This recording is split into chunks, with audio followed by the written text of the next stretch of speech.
He led a movement that changed a nation, armed only with the power of his words and an unshakable dream. But how did one man manage to stand against the tide of history and bend it towards justice? What was the secret that fueled his fight, a secret that ultimately made him a target? Let's uncover the story of a legend, the story of Martin Luther King Jr. Our story begins not in the halls of power, but in the quiet tree-lined streets of Atlanta, Georgia, in 1929. A young boy named Michael King Jr. is born into a world deeply divided by the color of skin. Imagine a world where you couldn't drink from certain water fountains, couldn't sit in the front seats of a bus, or even go to the same schools as others, all because of your race. This was the world young Martin grew up in. His father, a respected preacher, and his mother, a loving teacher, shielded him as best they could, filling their home with faith and knowledge. But the outside world was impossible to ignore. One day, the 6-year-old Martin's best friend, a white boy he played with every day, suddenly told him they couldn't be friends anymore. His friend's father had forbidden it. That night, Martin's mother sat him down and explained the painful history of slavery and segregation. She looked into his eyes and said, "You are as good as anyone." Those words planted a seed in his heart, a seed of self-worth and a deep sense of injustice. He was an incredibly bright student, so bright that he skipped 2 grades and entered Morehouse College at just 15. It was here, surrounded by thinkers and leaders, that his path began to take shape. He decided to follow in his father's footsteps and become a minister. He wasn't just choosing a job. He was choosing a calling. After college, he moved north to study more, eventually earning his doctorate. This is where he became Dr. Martin Luther King Jr. He studied the teachings of great thinkers, including Mahatma Gandhi from India. Gandhi had freed his country from British rule not with guns, but with peaceful protest. King was fascinated. Could this be the key? Could love and nonviolence be a weapon powerful enough to defeat hate? He believed it could. In 1955, his ideas would be put to the ultimate test. In Montgomery, Alabama, a brave woman named Rosa Parks refused to give up her bus seat to a white man. She was arrested. The black community was outraged. They needed a leader, someone to channel their anger into action. They chose the new 26-year-old pastor in town, Dr. Martin Luther King Jr. He stood before a packed church, his voice ringing with passion. He called for a boycott. "We will not ride the buses," he declared. "Not for one day, but until justice runs down like water and righteousness like a mighty stream." What happened next was extraordinary. For 381 days, through rain and heat, thousands of people walked to work, to school, to the store. They organized carpools, they supported each other, and they walked. Imagine the city buses rolling through the streets, almost completely empty, a silent, powerful protest. King and his followers faced threats. Their homes were bombed, and they were thrown in jail. But they never fought back with violence. They met hate with love and anger with peace, and they won. The Supreme Court ruled that segregation on buses was illegal.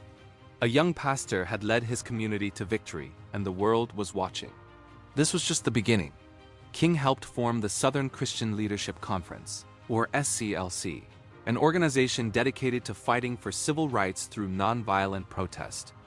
They organized sit-ins at lunch counters where black people were refused service.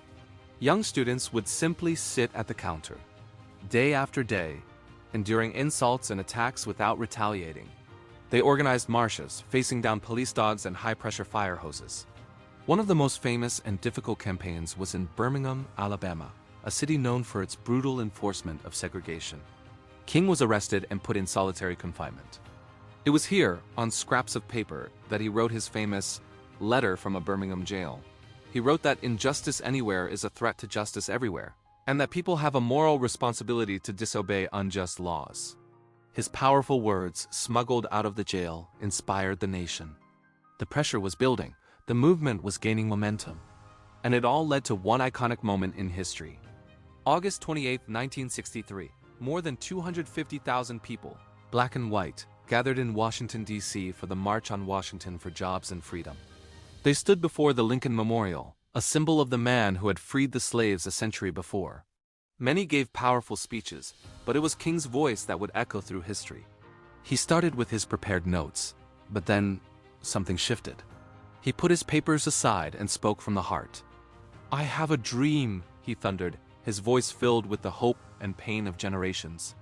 He dreamed of a day when his 4 little children would be judged not by the color of their skin, but by the content of their character.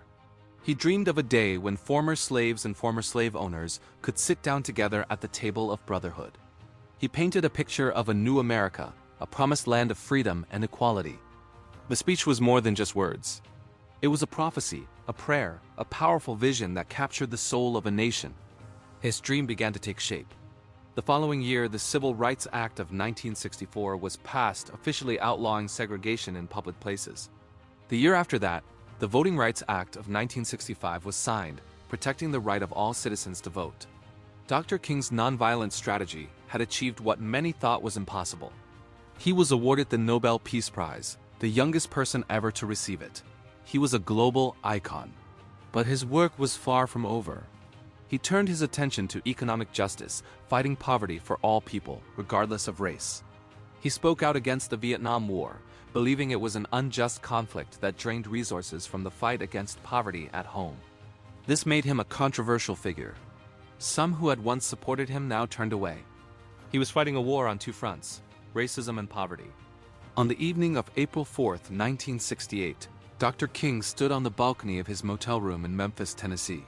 He was there to support sanitation workers who were on strike for better pay and safer working conditions. He was just 39 years old. As he chatted with friends, the sound of a single gunshot cut through the evening air. The man of peace, the man with the dream, had been struck down. His life was tragically cut short, but his legacy was immortal. So why is Martin Luther King Jr. a legend? It's not just because he won battles against unjust laws. It's because he showed us a different way to fight. He proved that nonviolence is not weakness, but a powerful, courageous force. He taught us that love can overcome hate and that a dream shared by enough people can change the world. His life is a testament to the power of one person with unwavering conviction to inspire millions and bend the arc of the moral universe towards justice. His dream lives on in everyone who continues the fight for a better, more equal world. Thank you for watching.